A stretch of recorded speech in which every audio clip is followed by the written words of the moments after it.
Bring in unbalanced anchor Leland Vittert now. Leland, you were in that region for years. You have experienced some of the atrocities that the Taliban has laid out. The images from the airport today is something that many of us will never be able to wipe from our memories, and we shouldn't. The fact that these people were willing to risk their own lives, give up their lives to not stay in Afghanistan. Why?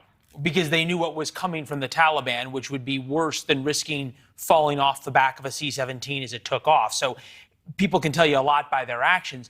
Life under the Taliban is a medieval rule of Islamic extremism. So everything from girls don't go to school to people being publicly stoned. And we also know specifically for the thousands of people who helped the U.S. military, not just the translators, not just the interpreters, but if you were a cook for the U.S. military 5 years ago, the Taliban has a list of who you are, and they will come to your home, they will kill you, and they will kill the rest of your family.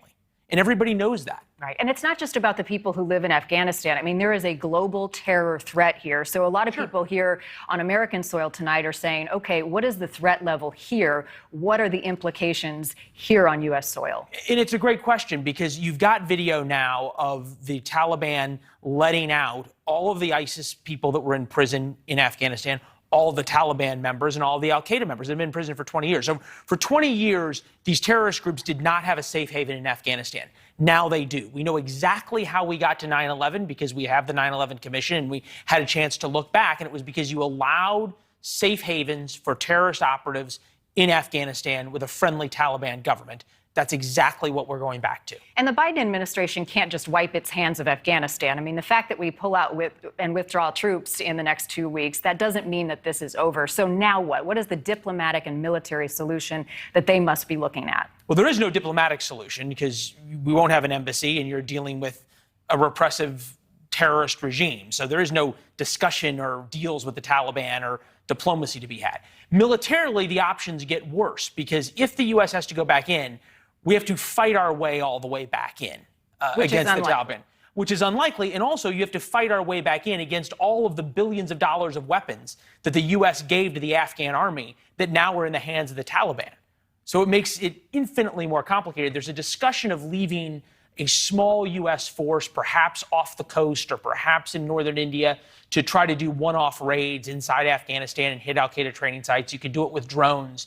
But it just got infinitely more complicated. And this was a political decision that President Biden laid out. He said, I've got two choices. I can either leave a large contingent of Americans to fight the Taliban and keep this from happening, or I can pull Americans out because the Afghans aren't going to fight their own war and we're done.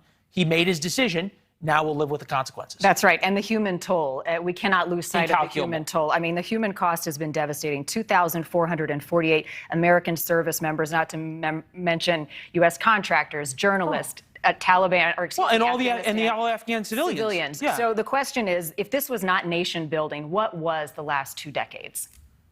Well, it depends on who you ask. It was interesting. I had Mark Green on, a congressman, veteran, flown with a lot of special operators, and he said, remember, the past 20 years, we have not had a terrorist attack on U.S. soil. That's worth something, because after 9/11, we were all terrified of what al-Qaeda would do next, and rightfully so, because they had plans.